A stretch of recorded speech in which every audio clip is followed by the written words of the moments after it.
Mga minamahal kong mga OFW, gusto ko malaman ninyo na pagkatapos ng announcement ng Crown Prince granting amnesty sa mga OFWs natin, ay nagpadala kami ng augmentation team para tulungan sila para ma-comply dun sa mga requirements ng amnesty program ng Kingdom of Saudi Arabia.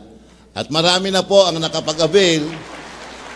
Katunayan nga po, we are arranging a transportation for 250 OFWs who hopefully will be back to our country in time for the return of President Rodrigo Duterte. Nais din namin nung malaman ninyo na yung mga unpaid claims na mga OFWs natin ay under process.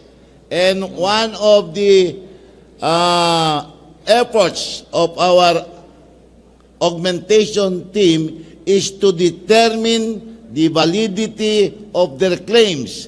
And if the validity is established, then OWA is willing to advance the money claims of all the OFWs in Saudi Arabia.